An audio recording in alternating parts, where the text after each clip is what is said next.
La strategia di mercato dell'Inter sui parametri zero con Oktay è cambiata, ma fino ad un certo punto, devo dire, perché in tanti continuano a dirmi se Oktay fosse arrivato prima, Zielinski e Taremi non li avremmo visti all'Inter, non sarebbero arrivati all'Inter. In realtà io ne ho riparlato anche pochi minuti fa con un amico sempre molto ben informato che ringrazio per le informazioni che mi gira e mi ha detto che in realtà non è vero perché l'Inter ha deciso di puntare su di loro, ha deciso di puntare su Zielinski e Taremi perché li ritiene e li riteneva dei colpi top. Quindi se la spesa è congrua e i nomi sono top, il fattore età finisce un attimo in secondo piano perché il progetto è comunque prima di tutto sportivo. Nomi invece come Hermoso magari è normale che finiscano un po' in secondo piano, visto che non sarebbe un titolare e per un difensore ha dei costi piuttosto alti tra ingaggio e commissioni. Oppure come Riccardo Rodriguez stesso che per ora, dico per ora, è un po' in stand-by, è un po' in secondo piano, ma rimane un'opzione secondo me sempre da tener d'occhio, almeno per qualche altro giorno ancora. L'Inter quindi continua e continuerà anzi a pescare dal mercato dei parametri zero e quelli di Sucic e Chiesa soprattutto sono due nomi a questo punto da tenere in forte considerazione anche con Oktay alla guida dell'Inter, ma ce ne sono anche altri di nomi da tener d'occhio e ne parliamo quindi in questo nuovo episodio di oggi. Ben ritrovate amiche e amici Passione Interisti, vi invito a lasciare un mi piace e se non l'avete ancora fatto mi raccomando clic sul tasto iscriviti così non vi perdete neanche uno dei contenuti che vi portiamo ogni giorno, quindi mi raccomando iscrizione subito al canale. Partiamo da Sucic intanto, un nome che forse affascina anche un po' di più, visto che si parla tanto di valorizzazione di giovani da lanciare. Sucic un giovane lo è, lo so che girano tanti nomi in questo momento, quindi in tanti dicono tutti questi nomi che vengono a costa dell'Inter, perché l'Inter comunque tra nomi che va a cercare, che vengono proposti è chiaramente in mezzo a tante operazioni, ma su Sucic vi posso confermare che l'Inter c'è e lo vuole, lo vorrebbe soprattutto a parametro zero tra un anno, se non cambia squadra prima, chiaramente, e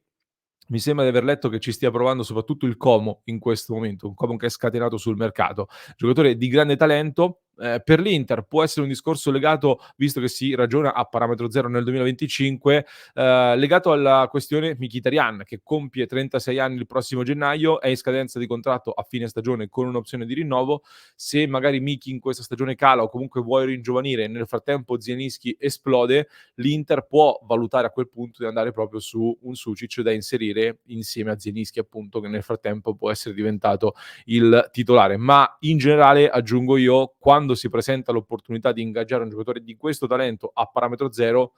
è un'occasione che almeno devi provare a percorrere, almeno secondo me. Brevemente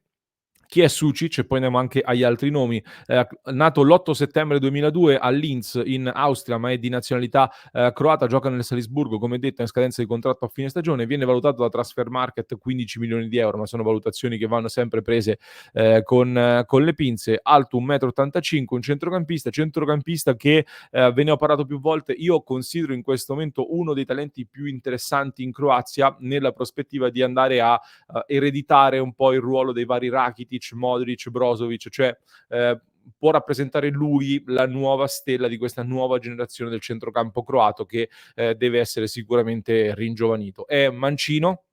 ben strutturato fisicamente. La cosa più interessante ai miei occhi è che è un giocatore di piena scuola Red Bull, ha fatto un po' tutta la trafila tra il Liefering, che è la squadra un satellite dove vengono valorizzati tanti giocatori, da cui sono passati tanti grandi giocatori che oggi vediamo sui grandi palcoscenici. Al Salisburgo poi è arrivato un po' il diploma di livello superiore, può fare un po' tutti i ruoli del centrocampo, quindi con queste caratteristiche che gli sono state messe a disposizione, con il lavoro con il gruppo Red Bull, ma soprattutto con caratteristiche molto offensive secondo me. E oggi mi piace molto vederlo da mezzala destra, quindi che parte da destra poi per andare a calciare col mancino. In evoluzione però io credo possa essere perfetto per fare la mezzala sinistra in delle squadre soprattutto che aggrediscono alte, che giocano con un dominio dell'avversario, una metà campo avversaria, quindi con squadre che giocano offensive. L'Inter mi sembra un buon contesto quindi da questo punto di vista. Bravo quindi molto nel pressing offensivo, nell'andare ad aggredire e recuperare il pallone alto nell'ultimo terzo di campo, è abituato anche a coprire grandi porzioni di campo, quindi anche a correre e sdoppiarsi un po' per raddoppiare anche sulla fascia e non solo. Ha buona visione di gioco, qualità anche nell'ultimo passaggio ed è uno che prova molto il tiro. Ha delle buone abilità al tiro, ma per fare un salto in avanti può ancora migliorare anche in termini di finalizzazione, secondo me. Chiaramente poi va testato in un contesto diverso come, la Serie A e dal punto di vista difensivo deve crescere per fare quel lavoro che fa anche Mkhitaryan nell'Inter. Potrebbe essere un nuovo Luis Alberto nelle mani di Inzaghi? È un giocatore diverso, ma secondo me un po' ci può stare. Ve lo metto lì come paragone e come ipotesi. L'altro nome in scadenza di contratto, quindi possibile colpo a parametro zero da tenere d'occhio, come vi dicevo, è Chiesa, che è in scadenza di contratto con la Juventus e sta diventando un grande problema in realtà per la Juventus, anche se sui media se ne parla in secondo piano, si esaltano i grandi colpi della Juve, ma la Juve ha tante situazioni spinose da gestire, dai vari Milik, Arthur, Szczesny che si allena a casa in questo momento e pesa tanto a bilancio e Chiesa appunto, ma ce ne sono anche tanti altri. È una situazione molto intricata perché si è parlato tanto della Juventus che fa i dispetti all'Inter, mi viene anche in mente questa cosa, ma è una battaglia in cui anche l'Inter comunque sta restituendo i propri colpi. Intanto, leggevo poche ore fa anche di Thiago Giallo che l'Inter avrebbe voluto prendere a parametro zero, la Juventus pur di anticipare l'Inter lo va a pagare a gennaio, non lo paga nemmeno poco per un giocatore che in pochi mesi potevi prendere a zero, con una percentuale anche sulla rivendita e adesso Giallo, sembra non fare parte dei piani e può andare addirittura in prestito. Mentre su Chiesa, ecco, è arrivata in queste ore una notizia che sta facendo molto discutere. Il giornalista Sandro Sabatini, che immagino conoscerete, ha raccontato di non ha specificato bene chi, ma dall'Inter, possiamo immaginare eventualmente, è arrivato un messaggio a, Federico Chiesa nel giorno del suo matrimonio, facendogli gli auguri per il matrimonio e dicendo un po' quando divorzi dalla Juventus ti prendiamo noi. Una sorta di messaggio,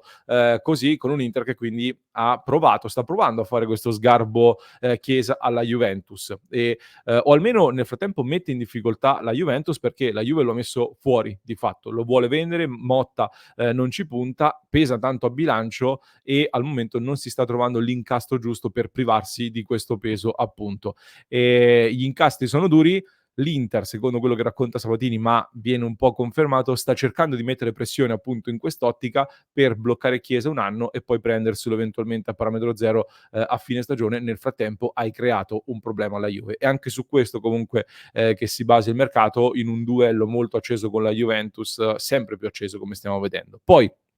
c'è da discutere dell'opportunità o meno di prendere Chiesa all'Inter. È un colpo utile oppure no? Lo chiedo a voi, sono curioso di sapere la vostra risposta che poi leggiamo in diretta alle 19:30. Io personalmente qualche dubbio ce l'ho dal punto di vista fisico innanzitutto perché dopo l'infortunio Chiesa non è più stato lo stesso. È vero che c'era Allegri alla Juve che non l'ha valorizzato, ok, ma ha avuto dei problemi e soprattutto io quando la Juve si priva di un giocatore ho sempre quella paura di prendere una fregatura da questa Juventus, dalla Juventus. Ho qualche dubbio anche da un punto di vista tattico, perché per come sta giocando oggi Inzaghi, a meno che non arrivi qualche novità nel corso di questa stagione,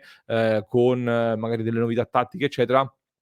o almeno a meno che non abbia in mente proprio di cambiare qualcosa proprio in funzione di Chiesa in caso del suo arrivo, io oggi Chiesa nell'Inter lo vedo solo come quinto a destra, cioè nel ruolo di Dumfries con delle caratteristiche più offensive, più di spinta. Potrebbe essere anche una soluzione interessante, visto che comunque Inzaghi, se vi ricordate, ne abbiamo parlato più volte, anche parlando di Carboni in quel ruolo lì, ad esempio, ha fatto capire che almeno sta ragionando, almeno a parole,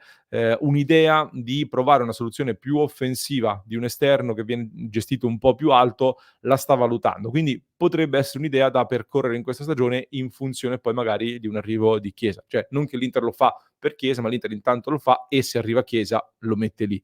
Poi nei 2 attaccanti francamente non ce lo vedo,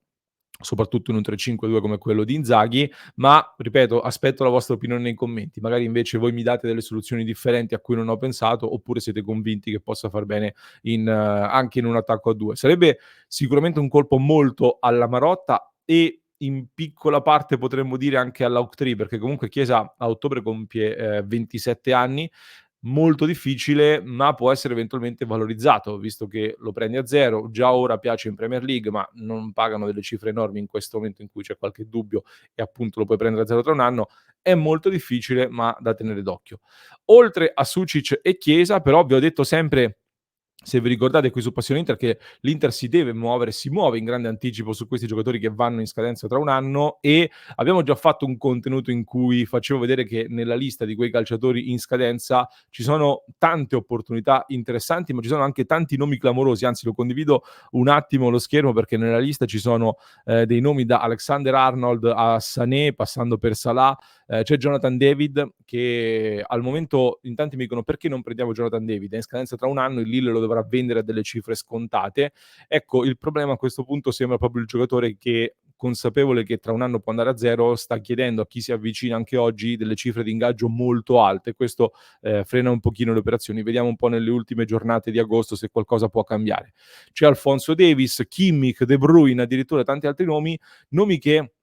se ci fosse stato ancora il decreto crescita, sicuramente qualcuno sarebbe arrivato in Serie A. Grazie al decreto crescita, con lo sconto fiscale, qualcuno di questi potevi andare ad aggredire. Senza decreto crescita la situazione cambia, bisogna andare più su delle opportunità, magari non di primissima fascia, ma giocatori molto interessanti. Per me, in primis, faccio il nome di Jonathan Tah, difensore del Bayer Leverkusen, 28 anni. Se non va al Bayern e non rinnova col Bayer Leverkusen, l'Inter a zero un tentativo lo fa di sicuro, perché piace da tempo il giocatore, e sarebbe forse anche il profilo ideale dal punto di vista tattico per sostituire Acerbi e De Vrij lì in mezzo alla difesa. C'è un altro nome interessante, quello di Boscagli del PSV Eindhoven, è già stato accostato anche all'Inter, è un mancino, forse l'Inter un mancino lo prenderà in questa finestra di mercato, per cui potrebbe un po' calare come opzione, però